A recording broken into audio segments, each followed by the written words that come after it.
Mie Koyama, bonjour. Bonjour. Vous êtes journaliste, auteur du livre Le Petit Vélo Blanc, paru en 2015 chez Calment-Lévy, qui est le premier témoignage sur l'amnésie traumatique en France. Et vous êtes la présidente et cofondatrice de l'association Moi aussi Amnésie.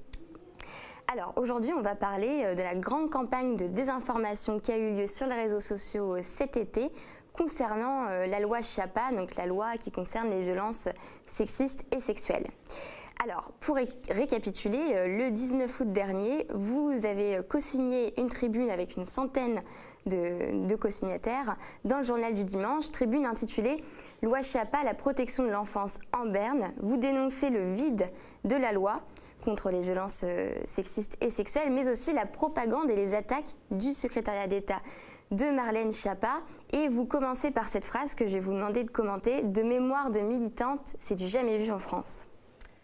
Oui, absolument. On a tous souhaité marquer le coup parce qu'il faut faire un petit retour en arrière. Voilà, il y avait de grands espoirs. Voilà, les associations, les professionnels de l'enfance portaient de grands espoirs dans cette loi, notamment pour une meilleure protection des mineurs. Il faut se rappeler que tout démarre avec l'affaire de Sarah, la petite fille de 11 ans qui est violée par un homme de 28 ans.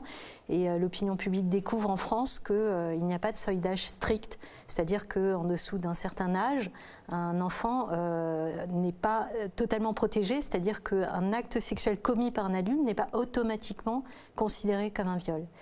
Et ce qui s'est passé après le vote de la loi, donc qui a déçu, déjà il faut faire une parenthèse en disant que cette loi n'a pas fixé de seuil d'âge, et ce qui nous a énormément choqués au lendemain de ce vote, c'est que les soutiens de cette loi et en particulier les soutiens de la secrétaire d'État ont fait une campagne de désinformation totale en disant que la loi avait fixé un seuil d'âge à 15 ans, ce qui était totalement faux.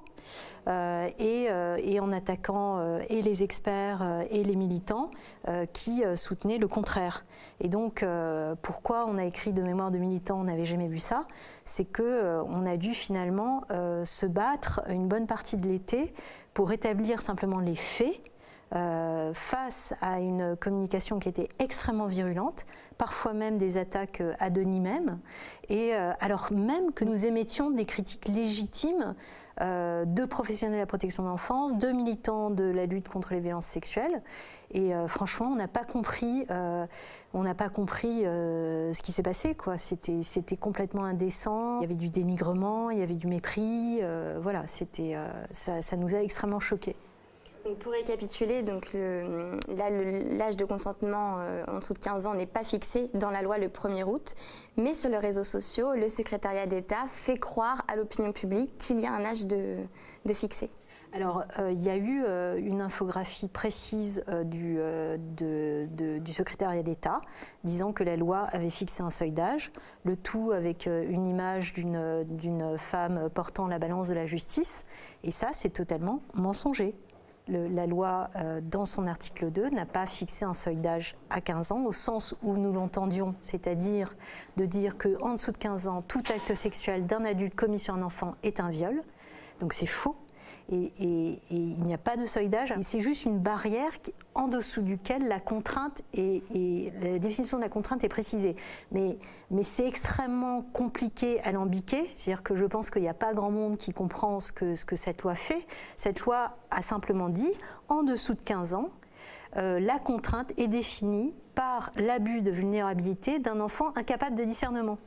C'est-à-dire que non seulement il faudra déterminer si l'enfant est capable de discernement. Si il est capable de discernement, à ce moment-là, il n'y aura pas viol. Et s'il est incapable de discernement, à ce moment-là, il faudra que le juge détermine qu'il y ait abus de vulnérabilité. Donc je veux dire, il y a deux obstacles majeurs qui fait que c'est juste lié à la contrainte, mais c'est en aucun cas un seuil d'âge qui protège de façon claire et nette les enfants. Donc c'est un mensonge de dire que la loi a fixé un seuil d'âge à 15 ans. C'est un mensonge total.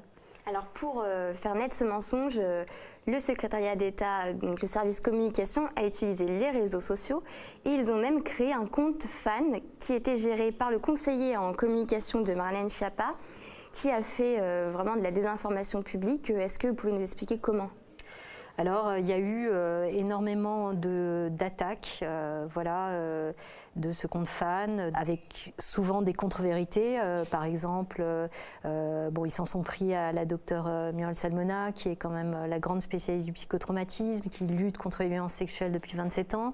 Donc, on a pu lire sur ce compte fan que c'est la secrétaire d'État qui avait décoré de la Légion d'honneur Muriel Salmona, ce qui est un mensonge, parce que c'est une décoration qui a été décidée par la ministre de la Justice. Donc voilà, entre autres contre-informations, désinformation, et le tout toujours avec énormément d'arrogance, d'aplomb, d'irrespect. Je veux dire, c'était vraiment le ton de la communication était vraiment terrible. Je veux dire, il n'y avait aucune place à un débat démocratique construit d'un avis s'opposant à un autre. Non, c'était pas ça. C'était vraiment un ton, une manière de faire qui était vraiment extrêmement désagréable. Est-ce que vous avez des exemples de messages que vous avez reçus, que vous avez pu lire ? Alors, les attaques, on a eu des insultes, des noms d'oiseaux. Alors ça, c'était les soutiens, c'était pas ce compte fan. On a eu les masculinistes qui s'en sont mêlés. On a eu aussi une arrogance totale de ceux qui soutenaient la loi en disant que eux-mêmes étaient militants alors que ça fait 2 ans qu'ils militent. Et puis même d'attaques en disant que c'est nous qui propagions des fausses nouvelles, etc. Ce qui était totalement faux. C'est-à-dire qu'il y a eu une confusion à un moment donné, ça je pense que c'est très important à dire, parce que le gouvernement a beaucoup communiqué sur le fait que des complotistes et des extrémistes avaient dit que la loi Schiappa légalisait la pédophilie, ce qui est évidemment un mensonge total. Ou alors, récemment, il y a eu un débat sur le fait qu'il y avait une question de sexualité à l'école qui est complètement fausse aussi. Donc, nous, on n'est pas du tout entrés là-dedans, évidemment, et on est resté sur les critiques légitimes de la loi Schiappa. Mais ce qui s'est passé, c'est que les soutiens de cette loi nous ont englobés dans ces espèces de fausses informations complotistes, etc. Ce qui fait qu'en fait, on était muselés même sur les critiques légitimes. C'est-à-dire que même quand on émettait, quand on rentrait dans un débat juridique en leur disant « vous n'avez pas fixé de seuil d'âge, c'est un mensonge », on se retrouvait mêlés dans le même sac que les complotistes en disant que voilà, on diffusait de fausses informations et que si c'était une loi de progrès et qu'on faisait le jeu des agresseurs. Enfin, on a eu le droit à tout. Enfin, voilà. Alors pour illustrer ça, il y a un exemple très probant. C'est un contenu vidéo qui a été détourné par le compte Twitter du secrétariat d'État de Marlène Schiappa, un visuel qu'avait créé Muriel Salmona, présidente de l'association Mémoire traumatique et victimologie. Alors pour ceux qui ne connaîtraient pas Muriel Salmona, c'est une grande psychiatre qui lutte depuis plus d'une vingtaine d'années en faveur des victimes, qui a eu la Légion d'honneur, comme vous l'avez rappelé cet été, et qui s'est vu tout son travail complètement discrédité par le secrétariat d'État lui-même. Oui, alors ça nous a énormément choqués. Alors non seulement sur le compte Twitter officiel, sur le compte Facebook officiel, enfin tous les comptes officiels du secrétariat d'État. Tout part en fait d'une infographie de la docteure Salmona qui est totalement exacte. C'est-à-dire cette infographie qui a été réalisée d'ailleurs avant le vote de la loi, début juillet, en lien avec un sondage Ipsos qu'elle avait commandé pour savoir si les Français souhaitaient un seuil d'âge. À une très très large majorité, évidemment, les Français le souhaitaient. Et donc cette infographie décrit le fait qu'en Europe, plusieurs pays, dont le Danemark, l'Espagne, ont fixé un seuil d'âge précis. Et le dernier tableau de cette infographie montre, simplement de façon factuelle, en disant que en France, seule une jurisprudence protège totalement un enfant de 0 à 5 ans. Et au-delà, la France n'a pas fixé de seuil d'âge. Donc factuellement, c'est totalement exact. Et effectivement, ce qu'a fait les équipes du secrétariat d'État, c'est de prendre cette infographie, de créer une vidéo avec la même police, les mêmes couleurs, et en barrant d'un énorme panneau en disant que c'est une fake news. Et ça nous a profondément choqués. Et je pense que c'est une affaire très grave, parce que non seulement factuellement c'est faux, mais en plus de ça, la docteure Salmona, comme vous l'avez rappelé, lutte depuis 27 ans pour les victimes. Elle défend des victimes dans des situations extrêmement complexes, parfois juridiquement complexes, etc. Donc elle a un rôle par rapport aux victimes qui est essentiel.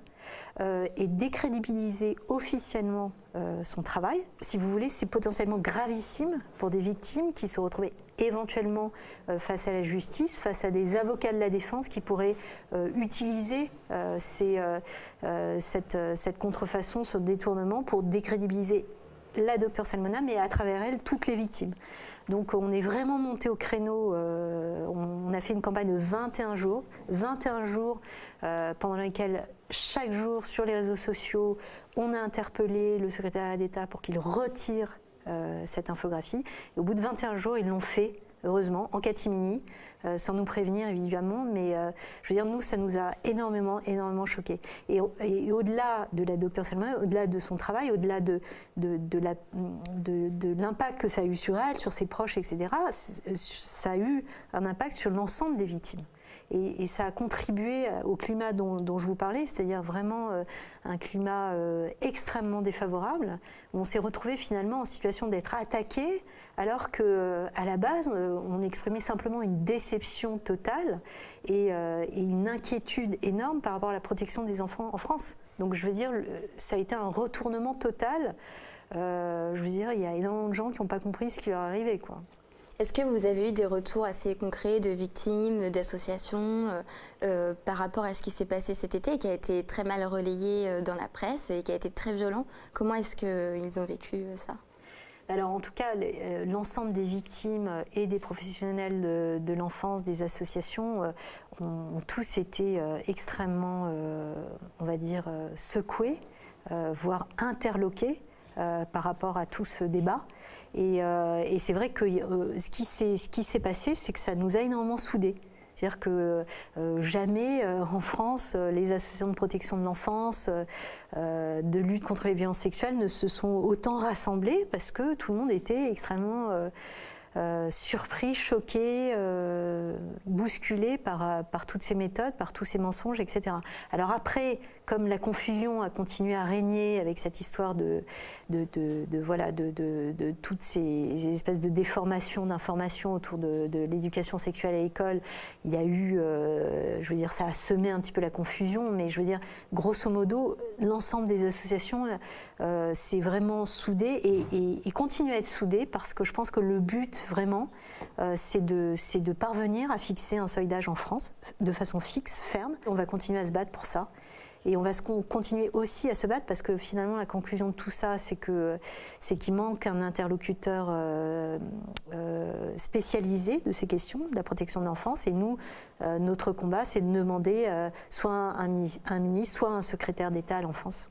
Parce qu'on a l'impression quand même que dans cette histoire, le secrétariat d'État vous a traité comme un opposant politique, alors que vous êtes des associations de protection de l'enfance, de terrain, qui avaient ciblé des points précis de la loi. Est-ce que c'est le sentiment que les associations ont? Alors c'est très intéressant ce que vous dites, parce que c'est vrai qu'on s'est retrouvés mis en accusation, effectivement, comme si nous étions des opposants à la politique globale du gouvernement, alors qu'effectivement, non, c'est pas du tout le cas. Donc, si vous voulez, c'est assez compliqué à vivre comme situation, parce que finalement, la loi a été votée le 1er août, ça, personne ne le conteste. Bon, dans des conditions, je veux dire, il n'y avait que 92 députés sur 577, donc déjà, ça montre un petit peu, enfin, en tout cas, les associations l'ont vécu comme une sorte de mépris, enfin, je veux dire, une sorte de désintérêt, du moins. Et après, c'est vrai qu'on a eu le sentiment que le fait simplement de rétablir les faits juridiques, donc on n'était pas dans un combat politique du tout, nous a valu une levée de bouclier totale, comme si finalement le débat démocratique n'avait pas de place et que même en tant qu'expert, association, militant, etc., toute voix critique qui ne correspond pas aux informations officielles qui étaient données est considérée comme une opposition politique, alors que nous étions uniquement sur le combat sociétal et sur la vérité juridique. Et on pensait que c'était extrêmement important de monter au créneau, parce que à titre associatif, je me disais, si par exemple certains Français s'informent sur les réseaux sociaux et certaines fois dans les médias officiels, puisque cette idée de seuil d'âge, que la loi avait fixé un seuil d'âge à 15 ans, était relayée aussi dans les médias médias officiels par certains responsables. Moi, je me disais que c'était extrêmement grave parce que potentiellement, certains Français regardant la télévision ou s'informant sur les réseaux sociaux pouvaient croire que leur enfant était mieux protégé ou de façon très ferme par cette loi, ce qui n'est pas le cas. Alors, en parallèle de cette loi, il y a une autre loi qui a fait débat, c'est la loi, on dit anti-fake news. Donc, le Sénat s'est opposé à cette loi, mais ça paraît un petit peu étrange, justement, que le gouvernement veut lutter contre les fausses nouvelles, mais crée lui-même des fausses nouvelles. Je pense que c'est vraiment un contexte général, c'est-à-dire que l'information, les réseaux sociaux deviennent un enjeu de pouvoir énorme et je pense que c'est eux qui font l'erreur. C'est-à-dire que les réseaux sociaux deviennent un enjeu de pouvoir politique alors que nous, c'est pas notre problème. Enfin, nous, on est vraiment dans un combat sociétal. Donc je pense qu'il y a une confusion des genres totale. Sur l'enjeu de communication et l'enjeu de communication souvent de contre-vérité soutenu par un combat politique, alors que nous, on n'est pas du tout là-dedans. On est dans un combat sociétal, on est dans un combat pour la protection des enfants, on est dans un combat pour une meilleure justice pour les victimes. Je rappelle qu'il y a une impunité majeure en France sur les viols, et on se retrouve malgré nous en état de quasi-opposant et par un pouvoir qui effectivement veut contrôler et l'information officielle et les réseaux sociaux. Donc je veux dire, c'est un peu ubuesque. Hein. En fait, la plupart des médias sont montés au créneau pour défendre Marlène Schiappa concernant cette histoire d'éducation sexuelle à l'école, comme dès qu'on en parle, ça fait polémique. Et vous avez été assez seul dans ce combat que vous avez mené cet été.